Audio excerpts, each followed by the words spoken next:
ఇక్కడున్న అమ్మవారు మనకు సింహవాహిని మహంకాళి రూపంలో దర్శనమిస్తారు. హైదరాబాద్ బోనాలు ఈ అమ్మవారి బోనం సమర్పించాకే పూర్తయితాయి. Hello guys, welcome to 30 days 30 temples day 13 Hyderabad. ఇదే లాల్ దర్వాజాలో ఉన్న శ్రీ సింహవాహిని మహంకాళి ఆలయం. ఇక్కడున్న చరిత్ర ఏంటంటే, హైదరాబాద్ లో నిజాం నవాబులు రాకపోకల కోసం వీలుగా 13 దర్వాజాలు అయితే నిర్మించారు. అందులో లాల్ దర్వాజా ఒకటి.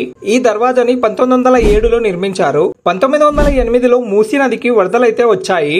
అప్పటి ఆరో నిజాం మహమ్మద్ అలీ ఖాన్ దగ్గర ప్రధానిగా పనిచేసే కిషన్ ప్రసాద్ రాజుగారికి ఒక సలహా అయితే ఇచ్చాడు.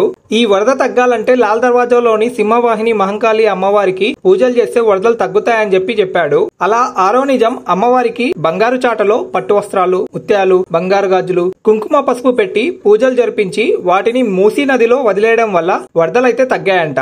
ఇంకప్పటి నుంచి ఆషాఢ మాసంలో అమ్మవారికి బోనాల పండుగ జరిపించే ఆచారం అయితే స్టార్ట్ అయింది. 1952 సంవత్సరంలో కంచి కామకోటి పీఠాధిపతి చంద్రశేఖరేంద్ర సరస్వతి గారు అమ్మవారి విగ్రహాన్ని ప్రతిష్ఠించారు. హైదరాబాద్ లో బోనాలు గోల్కొండలోని జగదంబ మహంకాళి ఆలయంలో స్టార్ట్ అయి తర్వాత సికింద్రాబాద్ ఉజ్జయిని మహంకాళి ఆలయంలో జరిగి లాల్ దర్వాజాలోని సింహవాహిని మహంకాళి అమ్మవారి బోనాలతో ముగుస్తాయి. హైదరాబాద్ లో ఈ సంవత్సరం బోనాలు ఇంకో 5 రోజులు అయితే స్టార్ట్ అయిపోతున్నాయి. ఈ ఇన్ఫర్మేషన్ ని మీ ఫ్రెండ్స్ అండ్ ఫ్యామిలీస్ కి షేర్ చేయండి. ఇలాంటి మోర్ ఇన్ఫర్మేటివ్ వీడియోస్ కోసం మన పేజ్ ని ఫాలో అవ్వండి. Thank you all.